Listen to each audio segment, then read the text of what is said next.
Olá, sou Diogo Pinto, especialista em programas de inovação e expert do AYCH. A questão que vos deixo é: o que é inovação e como se mede? Eu sou a Vera Araújo, do Desenvolvimento Económico da Câmara de Santo Tirso, e a minha preocupação é como usar a tecnologia para tornar o trabalho mais eficiente. Eu sou o João Sousa, natural de Santo Tirso, sou fashion designer e desde 2018 que trabalho com o AYCH na incubadora de moda e design da fábrica de Santo Tirso. A minha questão é: o que é uma mentalidade criativa e como é que pode ser definida?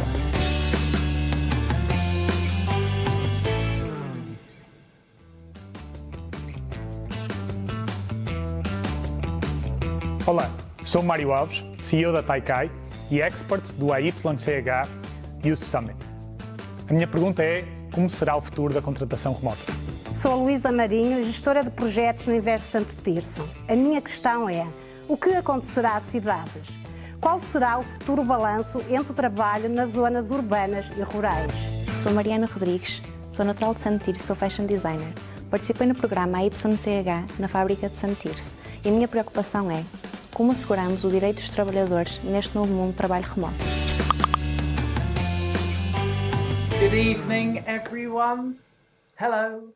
Before I get into introducing this event properly, I would like to ask everyone to use the translation feature on this Zoom call. So at the bottom, you'll find interpretation, hopefully on this Zoom call, and select the language that you speak, and you will hear everything translated into that language for you. We're joined by 4 wonderful translators: Spanish, French, Portuguese, English. So whatever you speak, we've got you covered. So I'd also like to let everyone know that this session is being recorded. So to be really clear for everyone, this Zoom session is being recorded. So if you would not like to be seen or heard, please turn off your camera, mute your microphone, and you will be out of the way.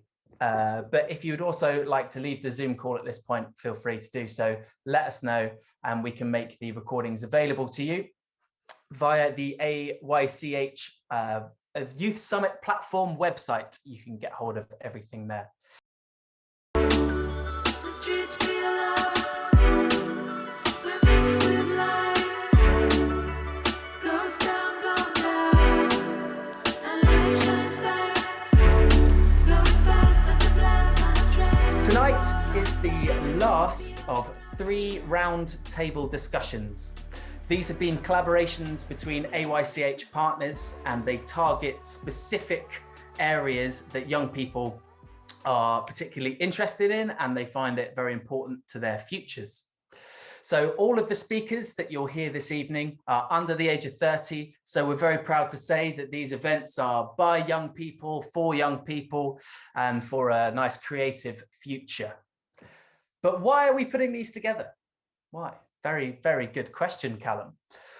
This is a week-long youth summit hosted virtually by Brest Metropole, and it's taking place at the very end of the AYCH project, which has been taking place over the last 4 years or so. And it's a big celebration, basically, of young people, of creativity, of projects all across Europe. So our roundtable discussions so far have explored very important themes for creativity over the next decade. So tonight is no different, but on Monday night, we looked at entrepreneurship and sustainability. Tuesday night, we rethought the future of creative education. And tonight, we are going to be looking at the workforce of tomorrow, remote working. But if any of those other events sound great and you missed them, check out aych-2030.eu. We'll post a link into the chat, and you can find recordings of those events to be able to watch them back.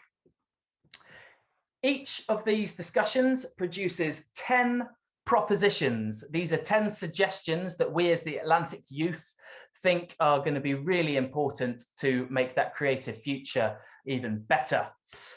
So off the back of each of our 3 events, 10 propositions come together to form 30 in total for the AYCH Agenda 2030. And those 30 propositions will again be available on that website link, and we will be presenting them to the world tomorrow evening, same time, same place.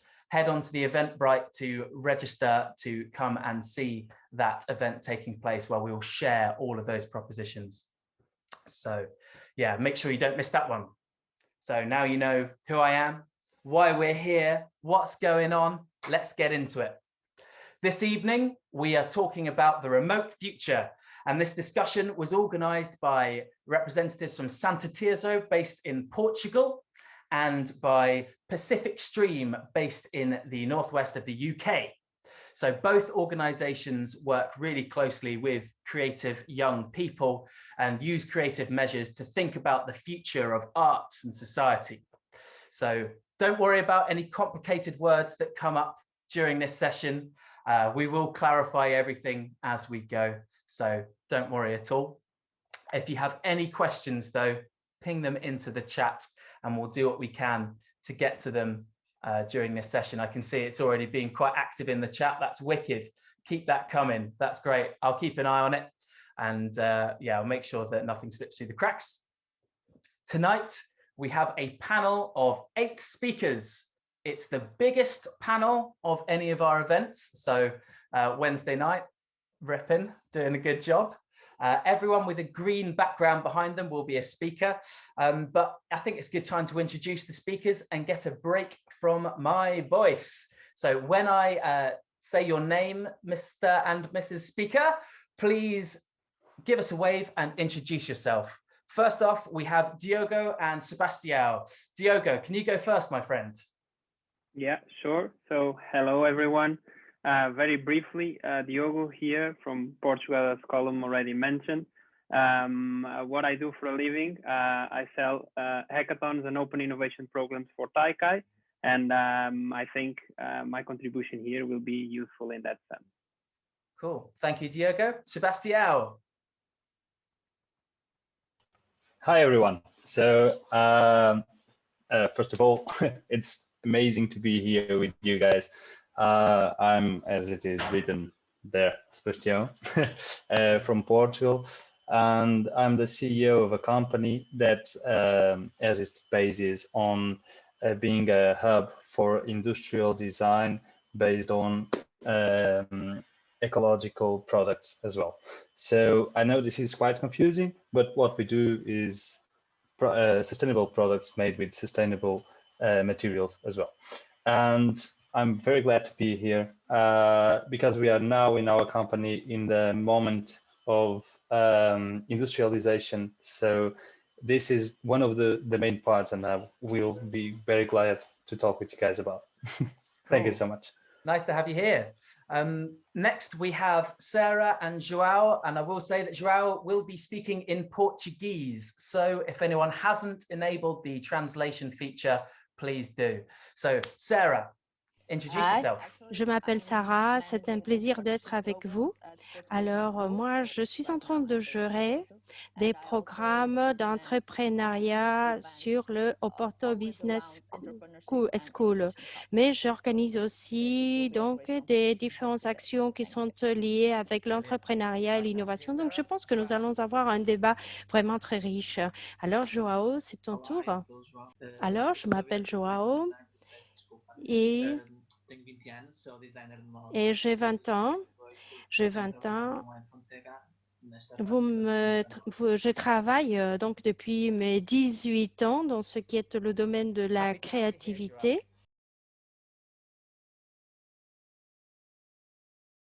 Nous allons donc revoir Gonçalo. Gonçalo, tu peux te présenter? Oui, bonjour.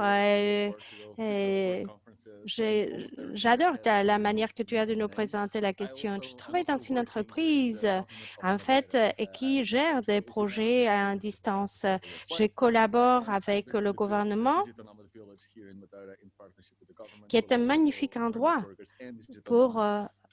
Et je travaille avec le gouvernement donc, de différentes régions au Portugal et je les aide, je les accompagne pour la mise en place du télétravail. Et surtout que là où je vis, c'est vraiment magnifique. Alors, merci. Gonzalo, je peux vous dire que c'est très bien en fait. Votre manière de parler, c'est super, mais si vous pouvez vous exprimer un tout petit peu plus, Fernanda, c'est ton tour. Je m'appelle Fernanda, je travaille dans la mode.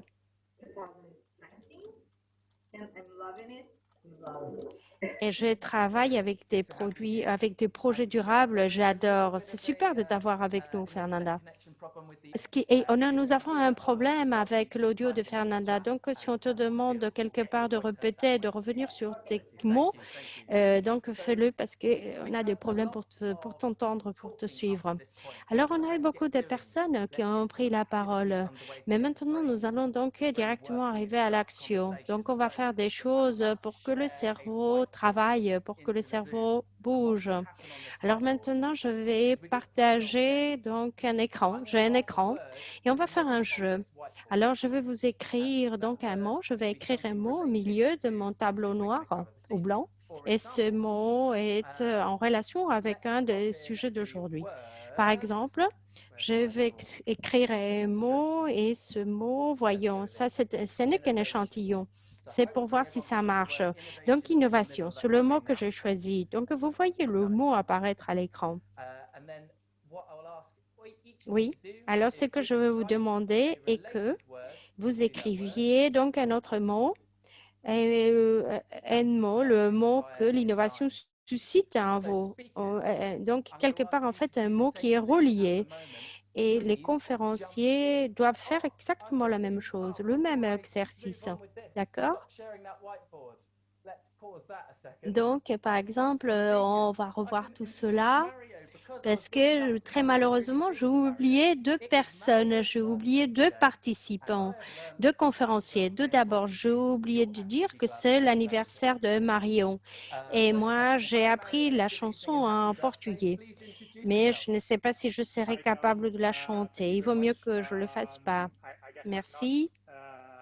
Alors, j'imagine que je ne suis pas aussi jeune et c'est pour cela que je n'ai pas pensé à toi. J'ai 31 ans et donc je t'ai oublié.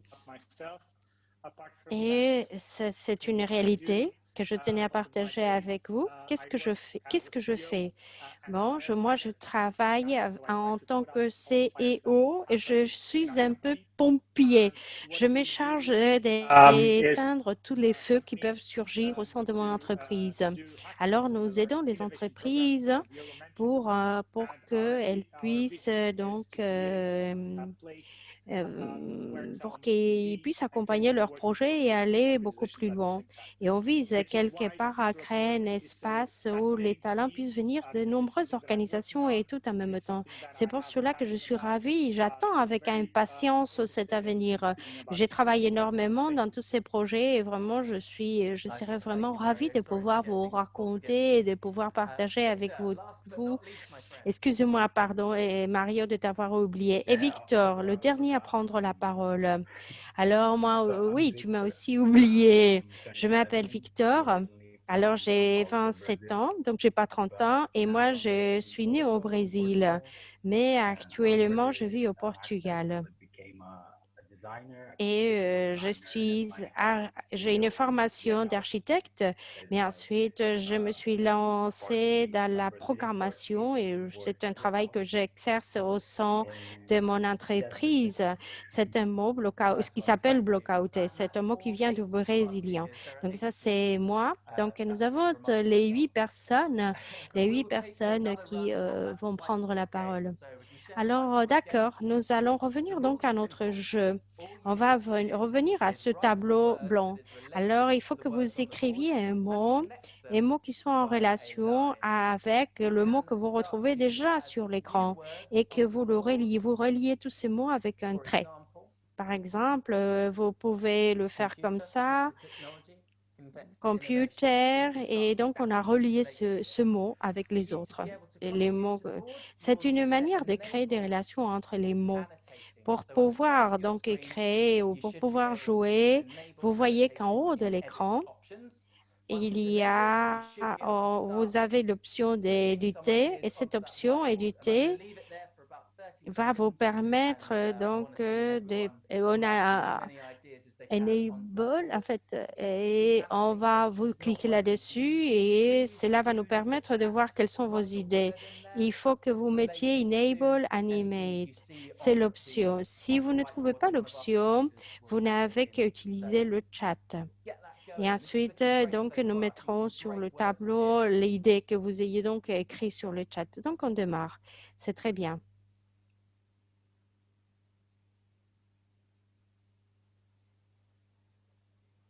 Nice. I like to see the word collaboration appearing on the board. Alors, j'aime beaucoup le mot. On a déjà le mot collaboration, coopération qui est déjà apparu à plusieurs reprises. And remember, you can do words that relate to Alors, il other faut que words vous that are on the sachiez board. que You don't have vous to pouvez relate choisir to the word deux innovation. mots It can relate to another qui word soient in the en board. relation So avec where- n'importe lequel des mots que l'on retrouve à l'écran, donc à cet écran. Nice. We'll leave this running for another 20 seconds or so. So if you've got Bon, any ideas, pop them down.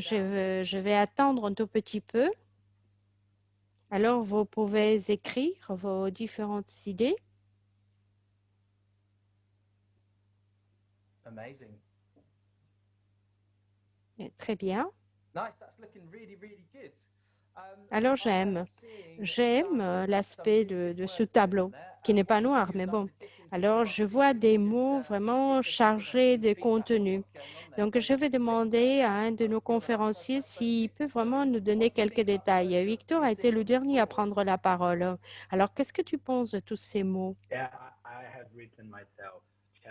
Alors, moi, j'ai écrit défi, car je crois que le mot défi donc, montre bien ou tient bien compte de cela. L'innovation a beaucoup de signification, beaucoup de veut dire beaucoup de choses. Et c'est pour ça que j'ai mis défi, parce que parfois c'est un défi. Albo, tu as rajouté quelque chose. Est-ce que tu peux nous expliquer ce que tu as écrit? Oui, bonjour. Bonjour à vous tous. Alors, moi, je rajoutais le mot, quelque chose qui me paraît essentiel quand on parle de durabilité dans l'innovation ou dans tout ce concept. Alors, je pense qu'il faut tenir compte, il ne faut pas perdre de vue l'importance des possibilités de coopération à échelle transnationale, car je crois que ce sont la meilleure option pour créer de nouveaux défis. Alors, on dirait que tu as bien réfléchi à la question. Merci, merci à tous ceux qui ont tenu à rajouter des mots sur ce tableau. Maintenant, nous allons nous arrêter, car il faut que l'on aborde le premier sujet du débat d'aujourd'hui. On va parler donc des compétences de demain. C'est les skills de demain. Enfin, voir. Mais avant, il va falloir définir quelques concepts. Alors, on a parlé de comment utiliser la créativité et l'innovation pour améliorer les capacités des personnes, des effectifs des entreprises. Et c'est vrai qu'à la fin, cela change la culture du travail et donc l'avenir. Donc, on va commencer avec Sarah. Alors, qu'est-ce que c'est l'innovation et comment est-ce qu'on peut mesurer l'innovation? Alors, je crois que je pourrais le faire. J'ai vu, en utilisant les mots qu'on a écrits quelque part, là, j'ai trouvé des mots qui me permettent de répondre à ta question. On parle de créativité et quelque part, l'innovation, nous pouvons la définir en la comparant avec la créativité. La créativité fait partie des idées. C'est le niveau idée, c'est-à-dire c'est quand quelqu'un apporte quelque chose de nouveau. Mais l'innovation est quand tu appliques, quand l'idée devient quelque chose réel, quelque chose que l'on puisse mettre sur le marché. J'ai beaucoup aimé ce que Victor nous a raconté. C'est vrai qu'il y a innovation, tu crées, tu lances de nouvelles idées, mais il est vrai que si l'on parle d'innovation, mais parfois, ce n'est pas si facile que ça. L'innovation t'aide donc à regarder l'avenir, à regarder loin, te permet donc de sortir, de chercher. Je pense que c'est ça. Alors, j'ai beaucoup aimé le jeu du tableau. J'ai vu qu'il y a eu le mot co-création et je crois que c'est un mot qui est trop relié. Et ensuite, comment est-ce qu'on mesure? Comment est-ce qu'on fait pour mesurer l'innovation? L'innovation en tant que telle est un concept qui est difficile à mesurer. Alors, il n'y a pas, on ne sait pas trop bien comment le mesurer. Il y a une phrase qui dit, tu ne peux pas gérer ce que tu ne peux pas mesurer.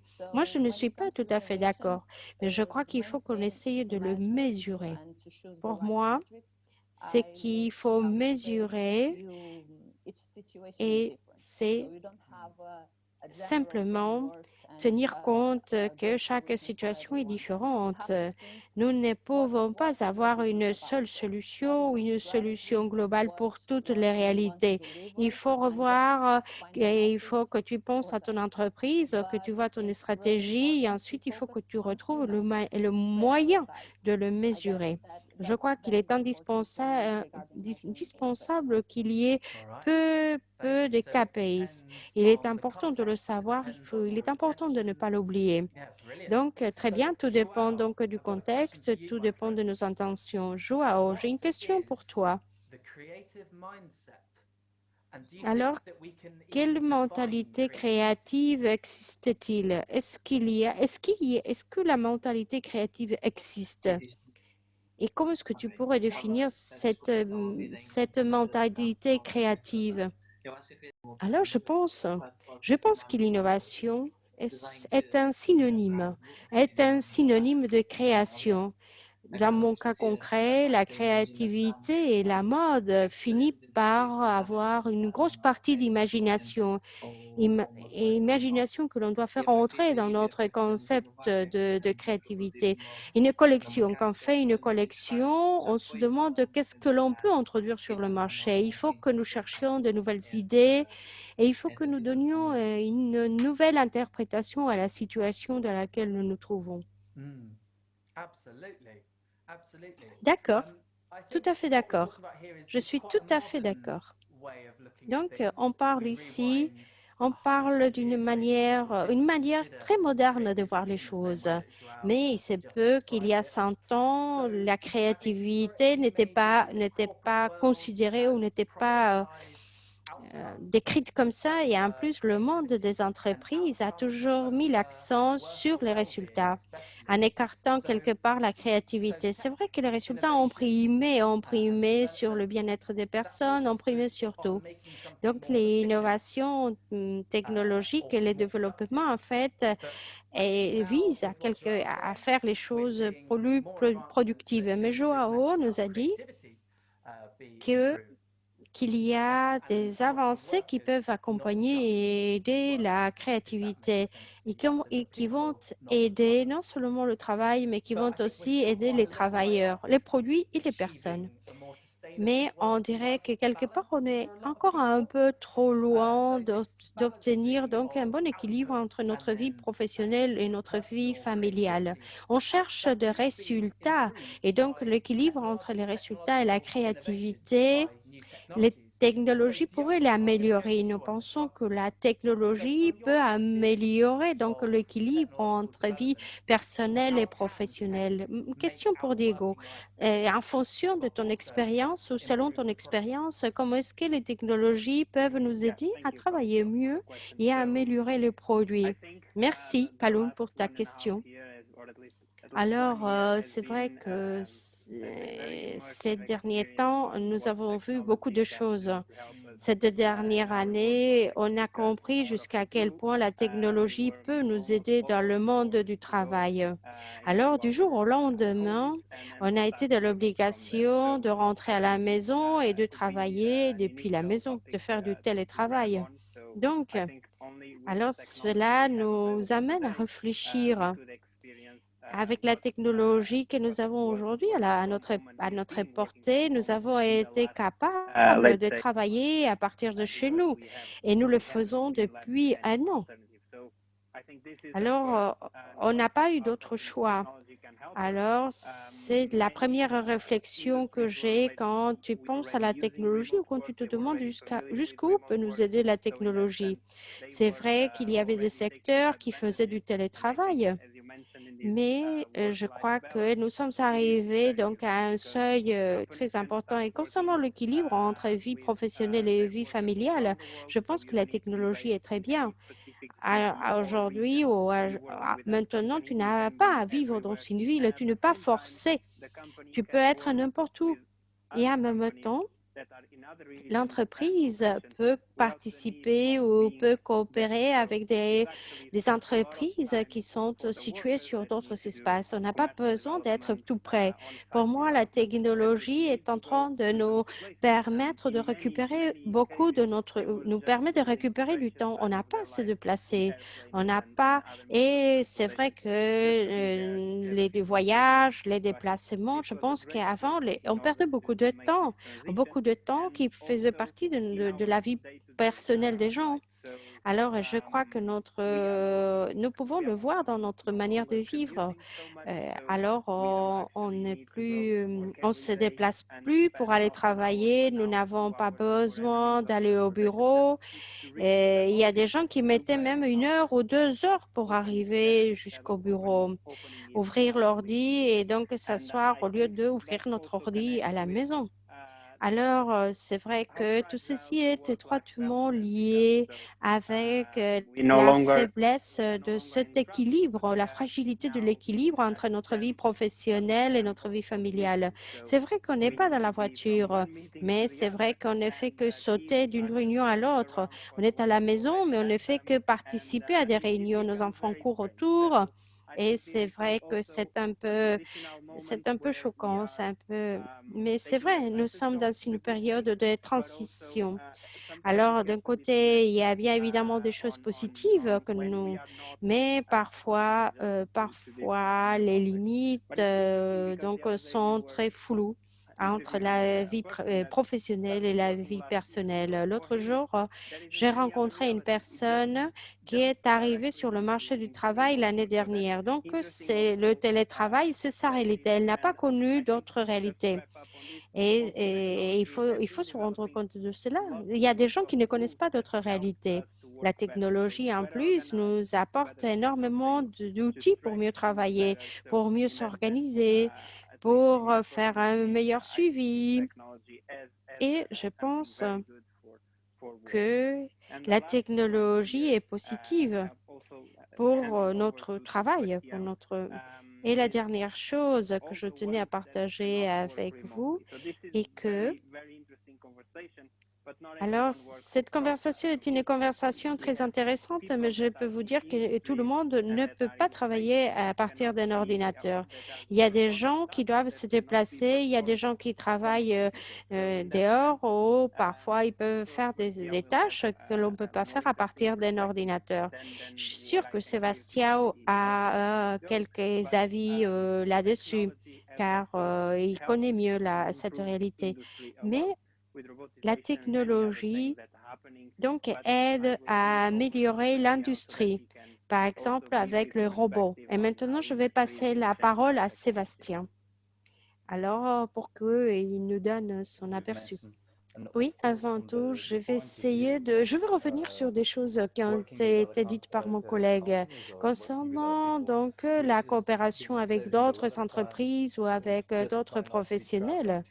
Il est vrai que dans le passé, nous avions à nous déplacer et on mettait beaucoup de temps à cela. C'est vrai qu'on a récupéré énormément de temps. Tu peux avoir 5 réunions dans une matinée. Mais il y a des très mauvaises nouvelles, je le regrette. Il y a mauvaises nouvelles, car c'est vrai que toutes ces nouvelles technologies ne sont pas toutes positives. Il faut le savoir. Dans les services, dans le secteur services et notamment dans toute la partie numérique, effectivement, les choses vont très bien. C'est-à-dire, on arrive à économiser du temps, de l'argent, mais il y a deux domaines.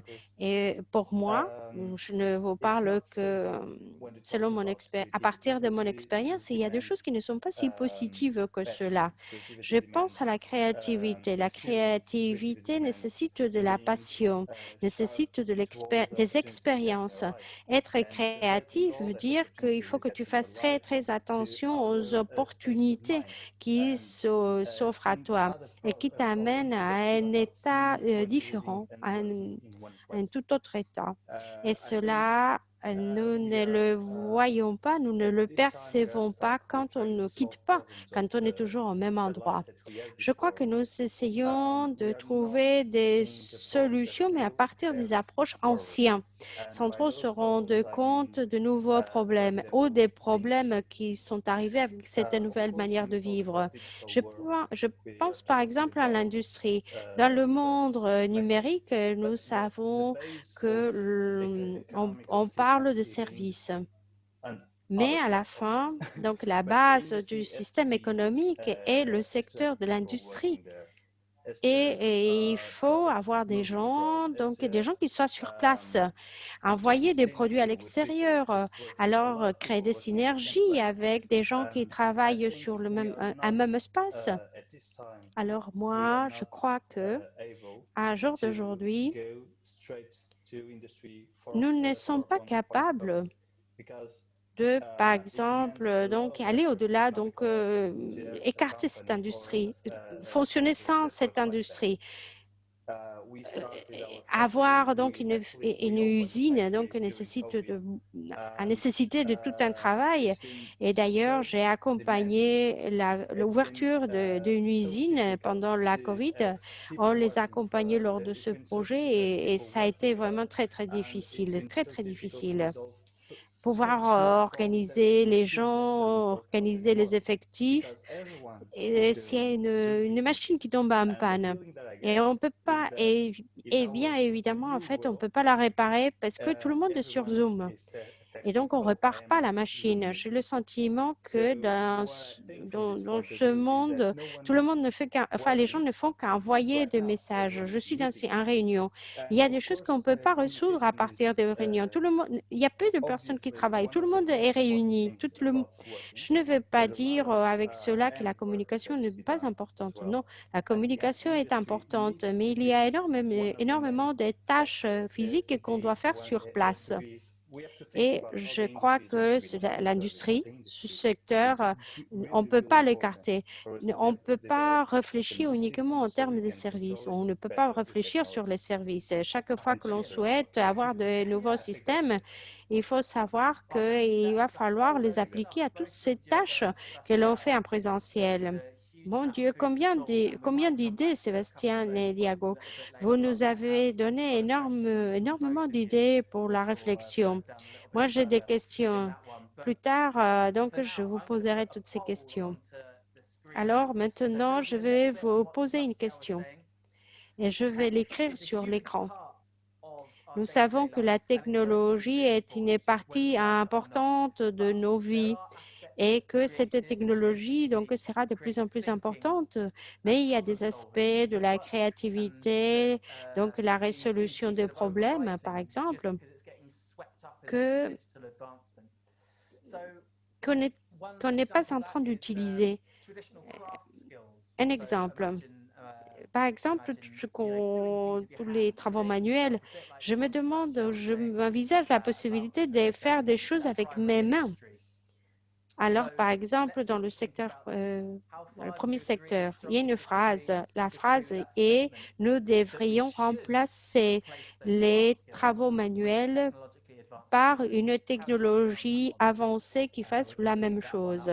La première option, est-ce que vous êtes d'accord? Ensuite, est-ce que vous n'êtes pas du tout d'accord?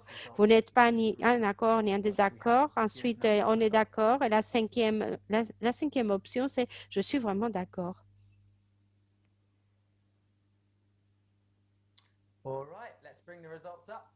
Bon, voyons les résultats.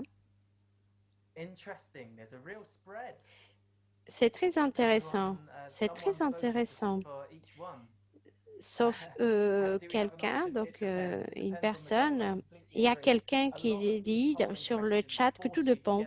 C'est vrai, Tu as tout à fait raison. Ces questions t'obligent à choisir, alors que parfois ce n'est pas possible. C'est vrai qu'il y a une sorte de piège. Sarah, qu'est-ce que tu penses des résultats? Moi, je les attendais. Moi, je m'attendais à que la plupart des gens ne se montrent pas d'accord. Il ne faut pas remplacer. Il ne faut pas remplacer, mais nous pouvons utiliser la technologie pour améliorer toutes ces tâches.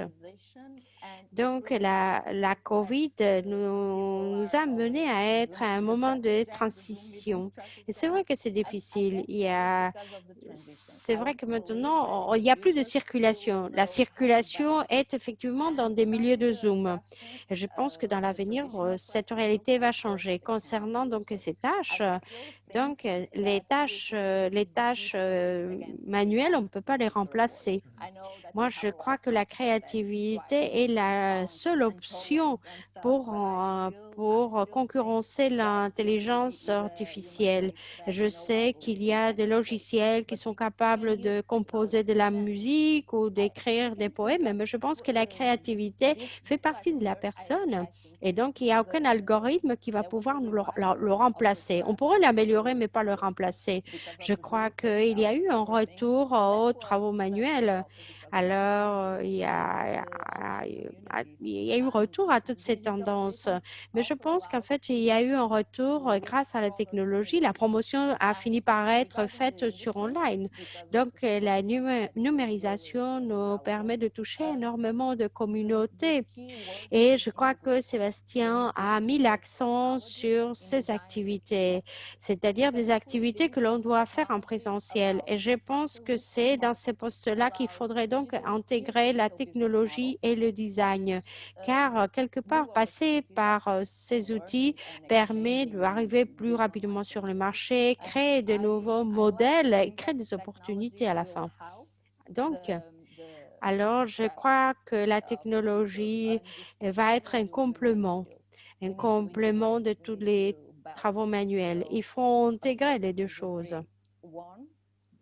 Donc, et effectivement, les gens ne sont pas d'accord avec cette phrase parce qu'ils visent à faire une intégration avant toute autre chose. Joao, est-ce que tu pourrais penser, retourner la question et donc en changeant et en mettant coopération? C'est bon ou c'est mauvais que les processus de collaboration soient mis à jour? Car on peut faire une réunion dans un bar et donc revoir les différentes choses dans ce cadre-là. Oui, on peut faire une sorte de coopérer avec d'autres personnes coopérer est important. Coopérer avec des autres, c'est important. Donc, nous, avec des couturières ou avec ceux qui font des chaussures, donc arriver à ces collaborations est important pour nous. Mais quelque part, il faut contrôler certains aspects et il faut toujours apprendre. Il faut que l'on apprenne. Et je pense que l'on apprend pour gérer notre travail et pour nos processus d'apprentissage. Car c'est vrai qu'on a eu quelqu'un qui nous a aidés à apprendre. Et je crois que cela nous a aidés dans notre processus. Peut-être que ces nouveaux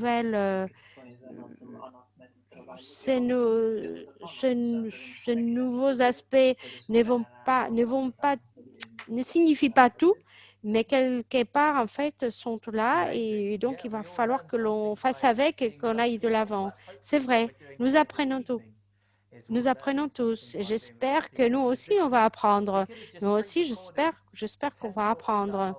On aurait pu peut-être ne pas donc enregistrer donc cette réunion. Mais je pense que un enregistrement ne peut pas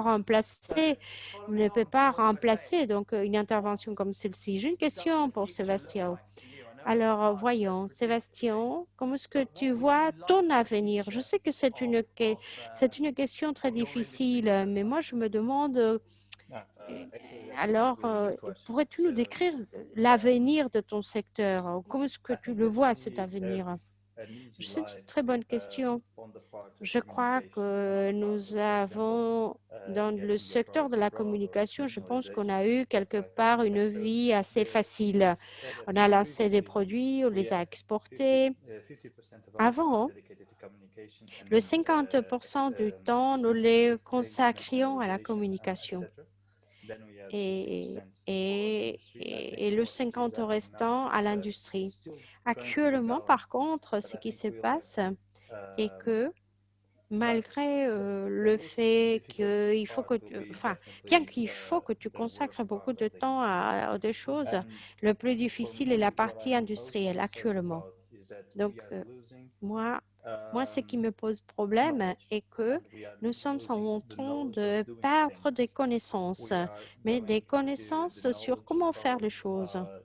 Alors, on perd des connaissances, on est dans beaucoup de manières de faire. Par exemple, des connaissances des personnes âgées, des manières de faire que l'on fait à la main. Par exemple, quelqu'un a parlé des chaussures. Les chaussures ont toujours été très présentes au Portugal, mais dans le passé, les professionnels savaient faire des choses avec leurs mains. Et je pense que ce savoir est en train de se perdre, car il y a des gens qui ne seront pas capables de communiquer un message s'ils ne savent pas faire l'objet, ne savent pas le faire. Par exemple, s'il faut que je travaille avec une machine, alors je ne sais pas comment est-ce qu'on utilise cette machine. Imaginons une machine donc très compliquée. Alors, je ne sais pas comment la faire fonctionner. J'ai besoin donc de revoir la personne qui sait la faire fonctionner. Alors, ces connaissances, il faut que l'on les transmette parce que sinon, on va les perdre. Et je crois que c'est une chose importante et c'est quelque chose que nous devons faire en tant qu'êtres humains. Il faut savoir comment traduire l'histoire, comment récupérer le passé et comment les transposer donc à des choses du présent et des choses qui pourront nous aider dans l'avenir. Là, la communication est essentielle, mais il faut se rappeler qu'il y a une connaissance derrière, il y a une sagesse que l'on ne peut pas perdre parce que sinon, nous n'allons pas pouvoir communiquer. Alors, c'est quelque chose d'essentiel. Alors, je ne sais pas si j'ai répondu à ta question. Oui, tu as répondu. Et surtout, quelque part, tu as ouvert le débat. C'est vrai que nous avons très peu de temps. Diego, tu as 45 secondes pour me dire, comment est-ce que tu imagines ton secteur dans l'avenir. Je vais être court, je vais faire court car je n'ai pas beaucoup de temps. Je crois que vu un peu ce que Sébastien nous a raconté, alors c'est qu'il faut que nous abordions donc les reskilling, c'est-à-dire les récompétences. Qu'est-ce que cela veut dire? Cela veut dire que la technologie est en train de remplacer des tâches. Donc, si nous ne voulons pas les perdre, si quelqu'un est dans une ligne de production, nous savons que nous pouvons utiliser des robots, que nous pouvons installer des robots.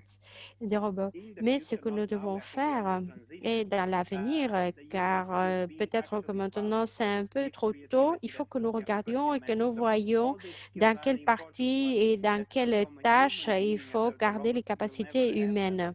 C'est vrai que certaines tâches peuvent être faites par des robots, mais il y a d'autres qui ne peuvent pas être faites par des robots. Et donc, il faut que l'on mette en question les capacités, le savoir-faire. Avant, on se disait, si tu as un diplôme ou si tu as... Alors, c'est bon, ça y est, tu n'auras pas de problème dans l'avenir. Mais actuellement, vu la réalité, la question que nous devons nous poser est de savoir comment est-ce que j'acquiers de nouvelles capacités tous les jours.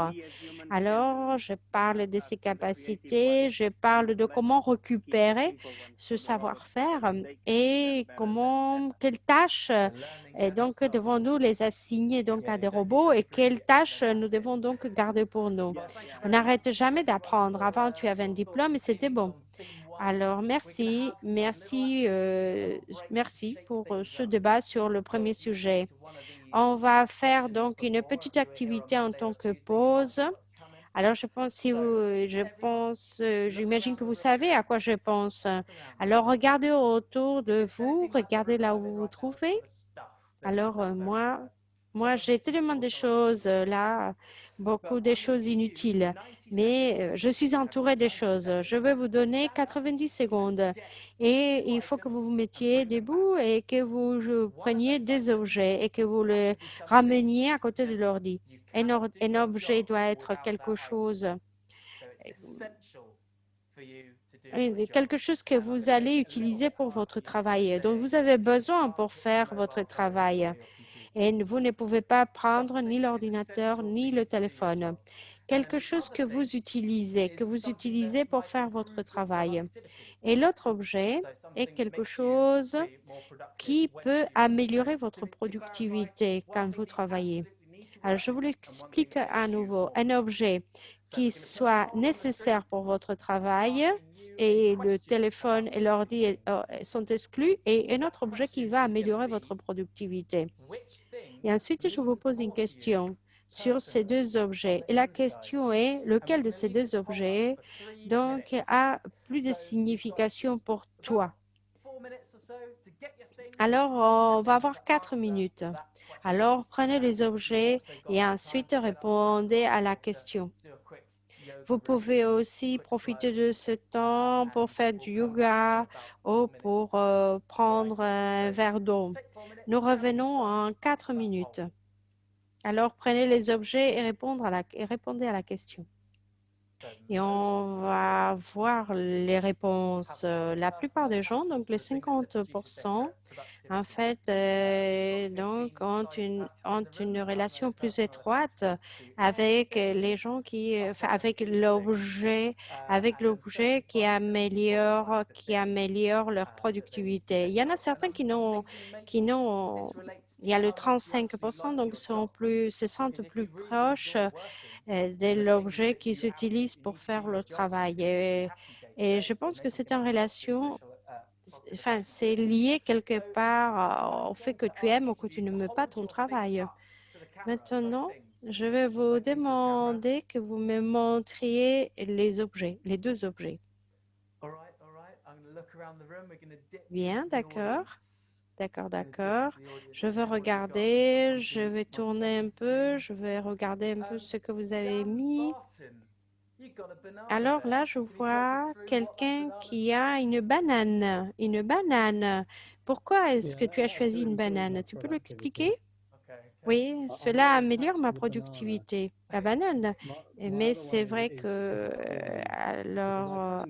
l'autre objet, c'est une pièce, car j'ai besoin d'argent, j'ai besoin de financement. Sinon, je ne peux pas travailler, j'ai besoin de financement. Mais moi, j'ai une relation plus étroite avec la banane. Alors, ensuite, j'ai Valéria et Valéria a choisi deux stylos. Oui, effectivement. Alors, c'est un crayon. C'est pas un stylo, c'est un crayon. Et c'est un crayon qui est nécessaire pour mon travail. Et ensuite, j'ai un stylo numérique et cela améliore ma productivité. Alors, c'est très bien. Alors, toi, Oui, effectivement, je travaille dans la mode, je conçois. Donc, pour moi, les crayons sont nécessaires. Mais par contre, quand nous travaillons avec des dispositifs ou autres, je me rends compte que cela améliore ma productivité, car je peux travailler sur mon ordi, avec ma tablette. Donc, je vois que j'ai une meilleure productivité. Oui, j'ai bien vu que tu ne travailles pas avec tes mains. Euh, Vu un peu les objets que tu as choisis. D'autres objets, encore d'autres objets. Alors, il y a des gens qui ont pris la machine à café. Alors, bon, alors moi, ce que je fais est que moi, j'ai besoin de prendre du café et j'ai besoin de prendre du café pour être plus productive. Je suis accro du café. Oui, c'est ta drogue.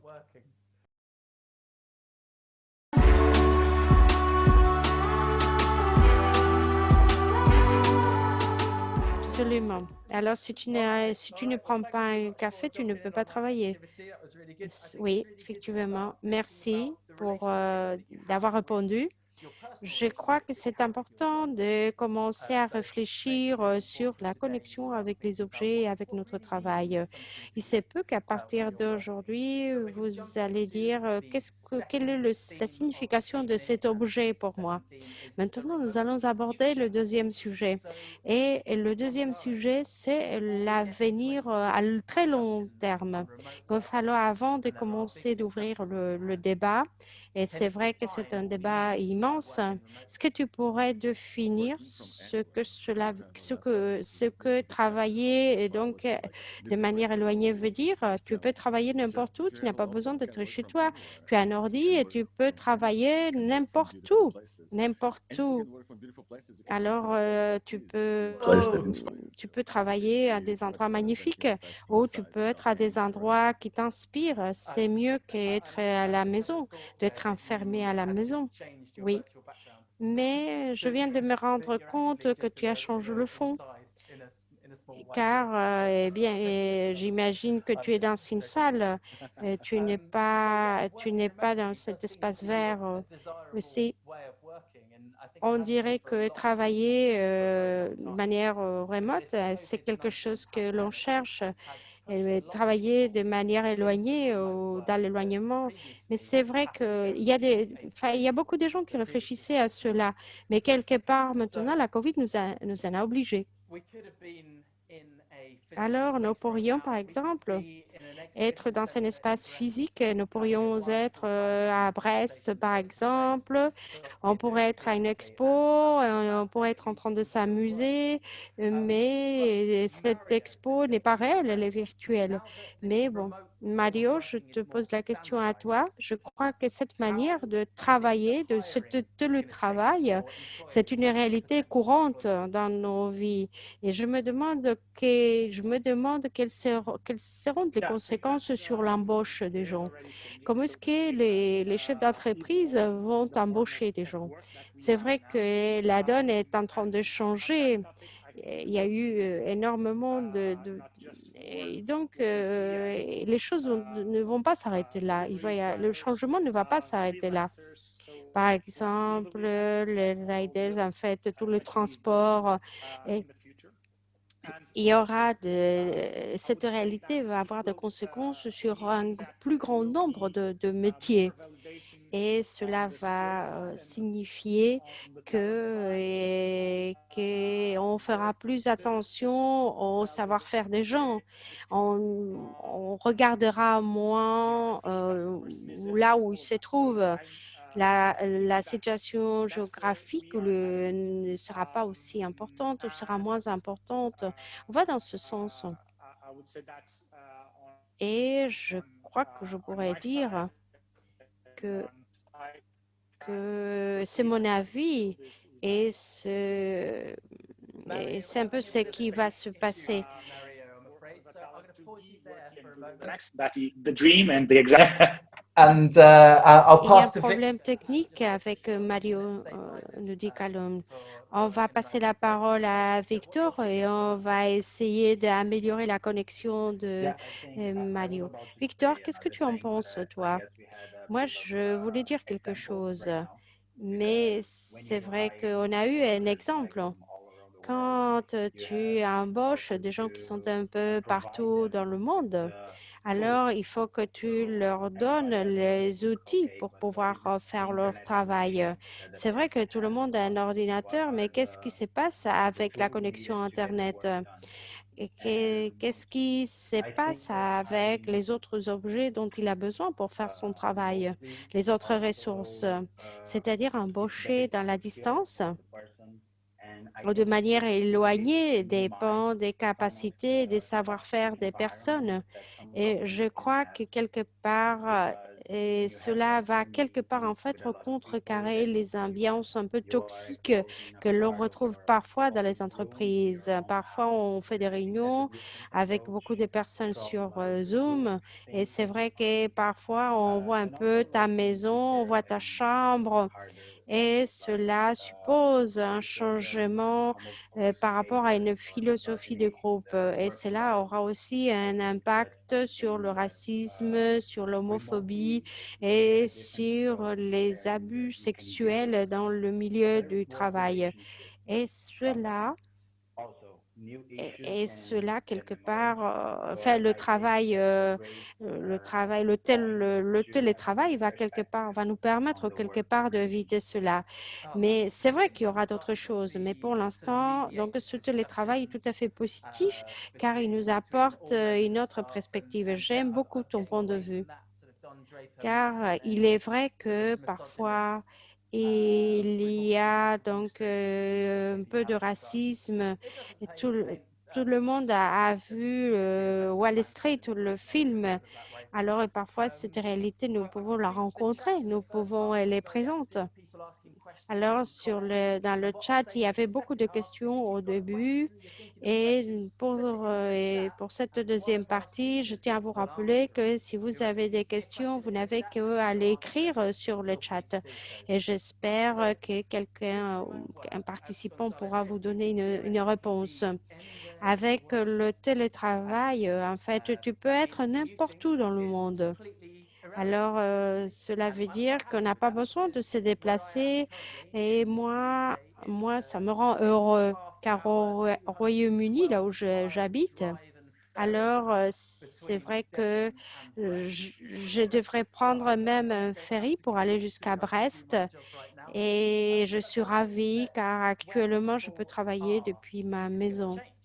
Mais cela veut dire aussi qu'il se peut qu'il y ait aussi des changements au niveau des villes.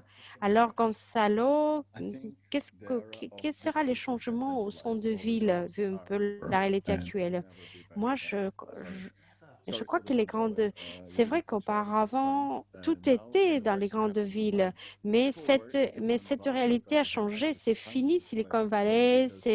Avant, les gens allaient à Silicon Valley parce que c'est là où les entreprises y étaient, c'est-à-dire des gens qui pouvaient accéder à du financement. Mais actuellement, on peut accéder les travaux, enfin, le travail n'est plus dans les villes. Je connais beaucoup de gens qui se sentent déplacés, qui sont partis dans les grandes villes pour trouver un travail. Et même maintenant, tu peux vivre où tu veux.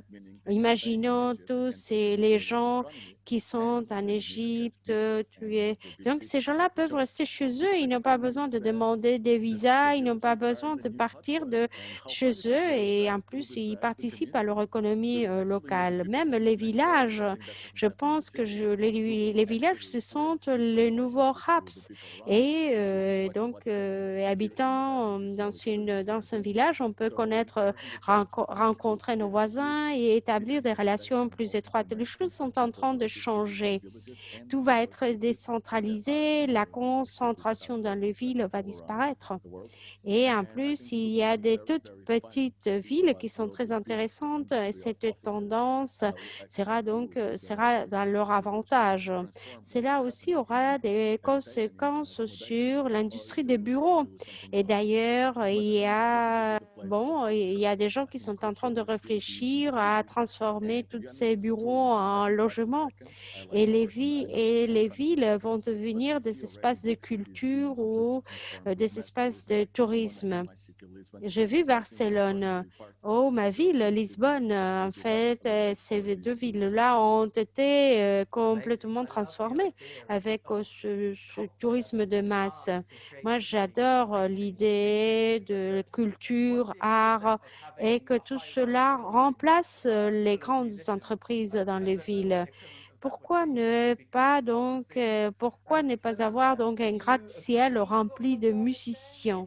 Moi, j'aimerais. Fernanda, est-ce que tu es d'accord avec ce que Fernando vient de nous dire?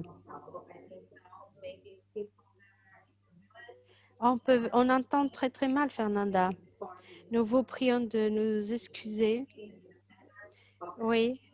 C'est vrai que nous n'avons pas beaucoup d'opportunités et c'est vrai que les villes sont en train de perdre des opportunités, mais des opportunités que d'autres espaces sont en train de récupérer. Alors, nous regrettons, mais très malheureusement, nous nous entendons très très mal, Fernanda. On ne peut pas assurer la traduction des mots de Fernanda. Je crois que la situation actuelle a deux visages. D'un côté, c'est important de pouvoir travailler à la maison, mais pour d'autres choses, c'est pas le cas. Par exemple, dans l'industrie de la mode est une industrie différente, est une réalité différente. Je crois que ce que Fernanda vient de nous dire est un peu en relation à ce que l'on a dit auparavant, c'est-à-dire la coopération et comment en fait on peut avoir des gens dans un centre et donc des gens qui travaillent seuls d'une manière créative. Alors, d'une manière traditionnelle, là où nous vivions, les pays où nous nous trouvions, ce pays était toujours le responsable des droits du travail. Mais si maintenant nous travaillons n'importe où, qui va surveiller tous ces systèmes? Qui va surveiller le respect des droits des travailleurs? Victor, qu'est-ce que tu pourrais nous dire là-dessus? C'est difficile, c'est très difficile, car l'innovation ou le besoin que nous avons de travailler de cette manière, que ce soit dans le secteur de la musique ou que l'on travaille aussi, utilise Instagram. Alors, ce que l'on constate, ce sont des choses comme Uber, en fait, tout ce qui est un peu à la mode. C'est vrai que l'on parle autant de papier, de la paperasse. Alors, la question que tu nous as posée est bonne. Je viens de commencer à travailler. J'ai un projet avec le Brésil. Donc, je vis au Portugal, mais je travaille pour le Brésil. Et c'est difficile car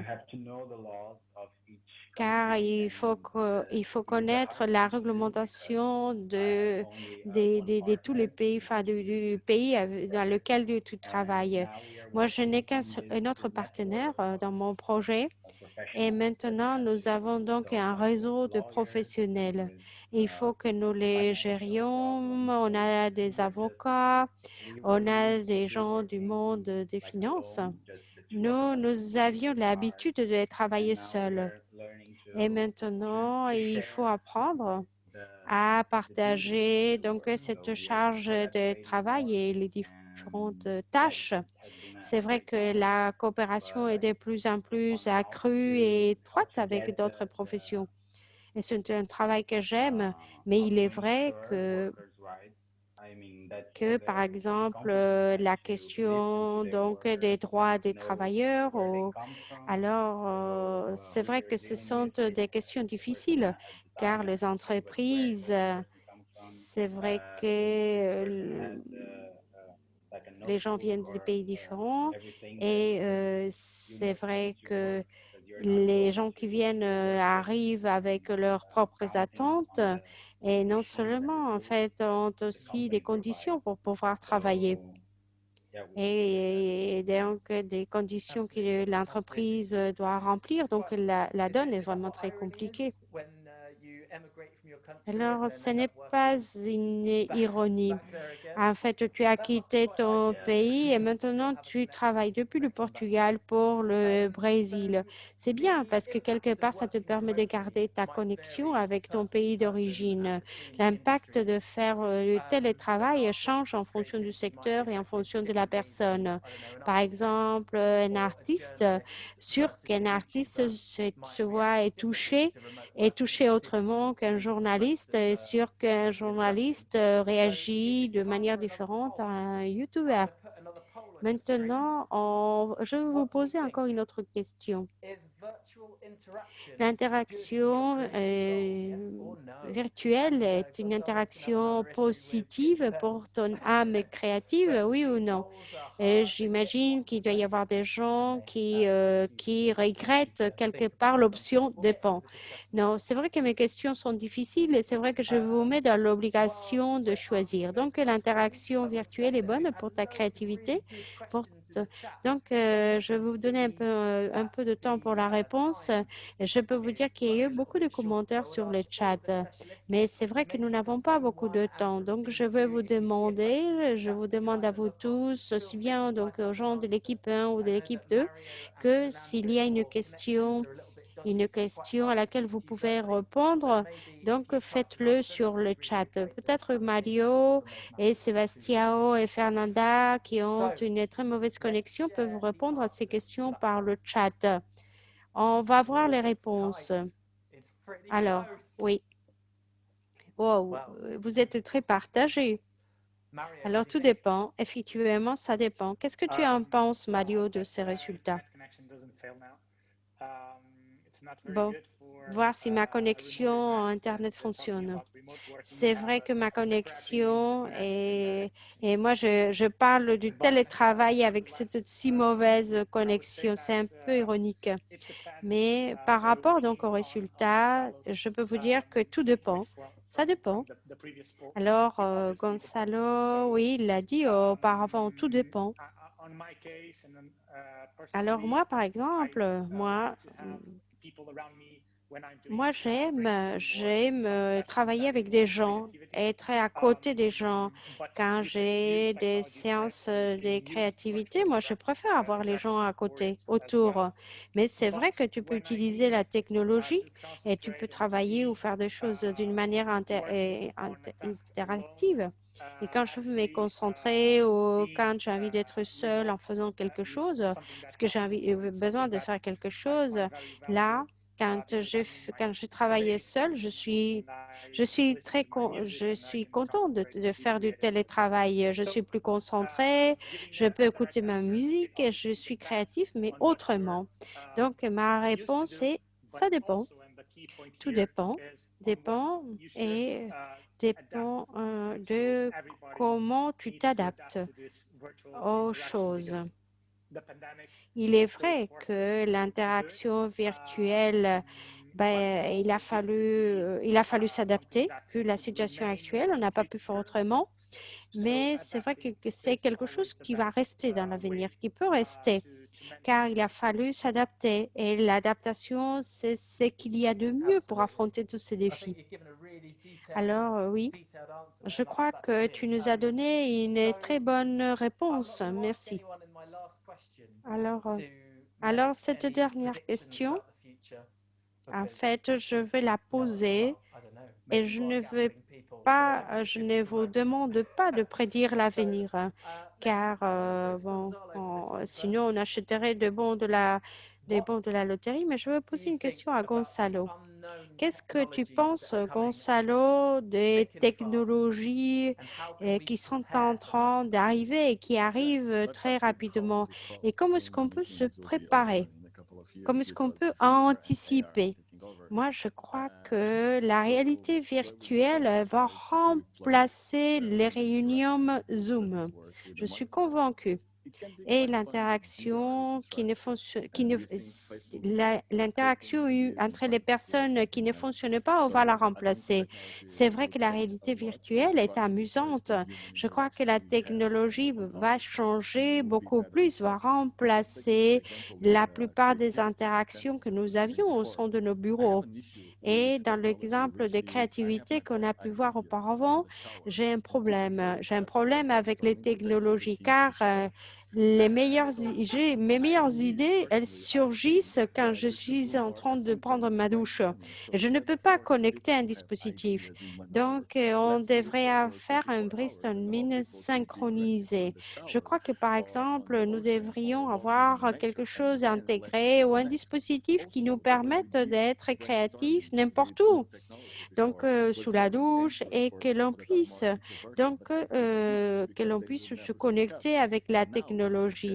Il y a des gens qui ont des très bonnes idées, mais qui sont très introvertis, c'est-à-dire des gens qui n'oseraient jamais s'exprimer dans un environnement présentiel, mais ils pourraient le faire avec la technologie. Donc, la technologie est là pour nous aider. Il ne s'agit pas de remplacer ce qui s'est passé dans nos bureaux, mais plutôt pour améliorer ce que nous faisions dans nos bureaux. Alors, moi, je suis d'accord avec la technologie synchronisée ou pour la créativité synchronisée. C'est vrai que la technologie va nous permettre de changer la donne, mais je crois que c'est la réalité virtuelle qui va introduire les changements les plus importants. J'aime cette idée. Donc, je t'entends. C'est sous la douche que tu as les bonnes idées ou les meilleures idées. Alors, quelque part, j'ai entendu dire que quand tu marches, c'est juste là quand tu as tes meilleures idées. Oui, et il faut marcher. Et il faut marcher très lentement pour avoir des bonnes idées. Fernanda, la même question pour toi. Alors, comment peut-on se préparer pour l'avenir, pour cette technologie qui arrive à toute vitesse? Je crois qu'actuellement, nous sommes assez bien adaptés à la technologie. Et il faut arriver à faire une combinaison. Nous le faisons petit à petit, nous introduisons toutes ces technologies dans notre vie. Dans l'avenir, et tout va se faire d'une manière beaucoup plus accélérée. Et il va falloir s'adapter. À nouveau, il va falloir s'adapter. C'est beau, mais c'est vrai que c'est un peu triste car on perd des choses. On perd des choses personnelles. Il y a des choses que l'on ne devrait pas perdre. S'adapter, c'est vraiment très important. Mario, tu sais comment on devrait s'adapter ou pas? Alors, moi, je suis convaincue en tout cas que nous ne pouvons pas prédire l'avenir, mais quelque part, on peut commencer à créer notre propre avenir. C'est le message que nous devons lancer, que nous devons promouvoir. Et Gonzalo est en train de faire un magnifique travail à Madère. Et cela est something that doesn't come with legislation or government support. It's something that you yourself and your community has to create. And I believe that legislation and support will follow once you start giving the first steps. So kudos, Gonzalo, for that, because I believe that's taking the first step into the future of what we want work to be. Thank you. It's nice to see some love flying around. A lot of love for Gonzalo in the chat as well. People really resonating with what you've got to say. So Victor, I'm going to throw to you as well. What do you think about the the future? What can we do to prepare for the future?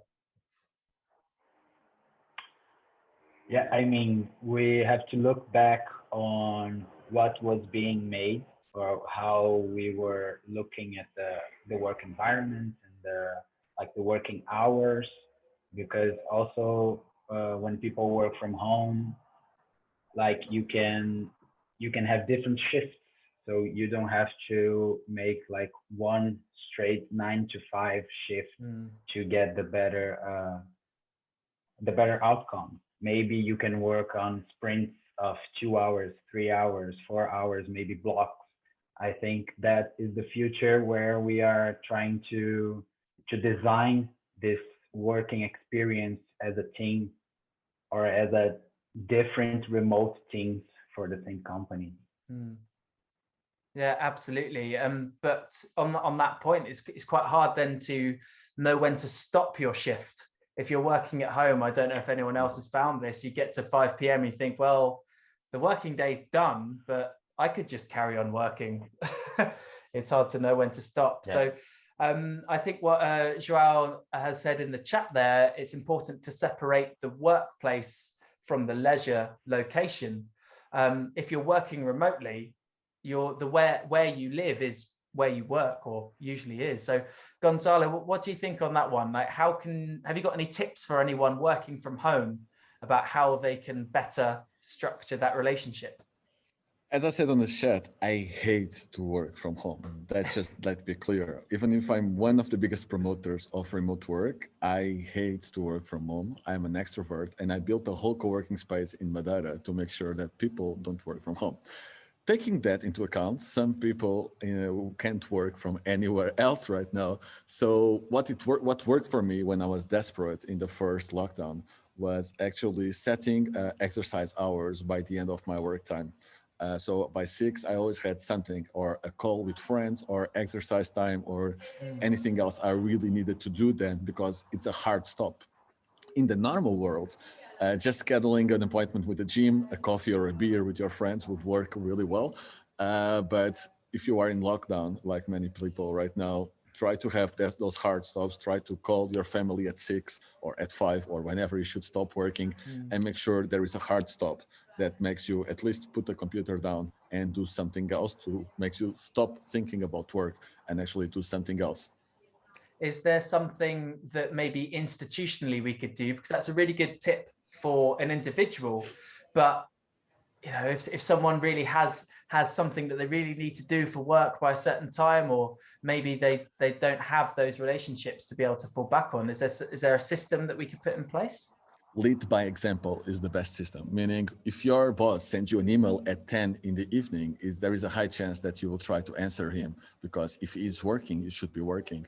There should be the right to disconnect that I think France was implementing, or is implementing, is one thing that we need to implement for everyone else, and that we in Portugal and at the legislation level are looking at.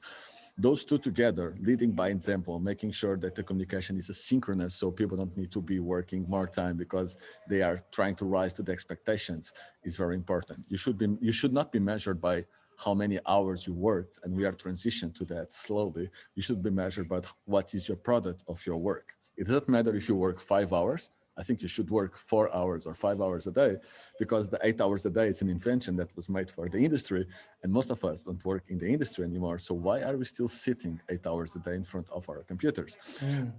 So all that, just making sure you are productive, more asynchronous.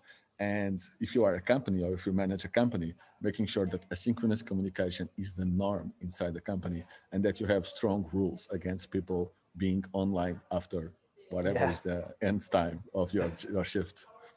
That sounds a really good idea, and I think we can all go away and lead by example after this conversation, because I know that I am definitely guilty of sending emails at 10 p.m. and there are people in this Zoom call that will have received them, and I am sorry. Gonzalo has changed my life. I'll stop doing it now, I promise. We've run out of time to be able to answer any more of those questions. So Fernanda, if you do have any more of those tips, just type them up quickly into the chat, and hopefully some people can get the best of them before we move on. But thank you so much to all of the speakers that have joined us this evening, to Sarah and Joao. Joao had to leave, but thank you, Joao. To Diogo, Sebastião, to Mario, Victor, Gonzalez, Fernanda, thank you so much for your time, for your input, for your expertise. It has been amazing to hear everything you have to say. What a wonderful, inspiring bunch of people you all are. But you, as the audience, you lucky lot, your time with our speakers is done, because our speakers will now come together in a separate video call where we will discuss our propositions to be added to the Agenda 2030, that series of propositions that we think would lead to a better, brighter, more creative European future. So you'll have to say goodbye to them, I'm afraid. If you would like to relive this experience, if you want to go back and watch the events from Monday and from Tuesday night on aych.2030.eu, someone please put a link in the chat. There'll be a link to that website in the chat. There you can find all of the resources for the remaining events of the Youth Summit, for the previous events of the Youth Summit, for a wonderful virtual exhibition, which is huge. If you've got an afternoon spare, please head on in and check out the work of our young people in that environment. It'd be really, really great. What is in there? There's videos, audio, 3D models, tons of interactive stuff. So drop in with some friends and explore. It's going to be a good time had by all. But finally, thank you everyone on this call. Thank you so much for joining in. Everyone who contributed to the polling, everyone who I cruelly picked on in the items chat. Thank you to Dan and his productive banana. And have a wonderful, wonderful evening, everyone. It's been a pleasure. Enjoy the rest of your Wednesday night.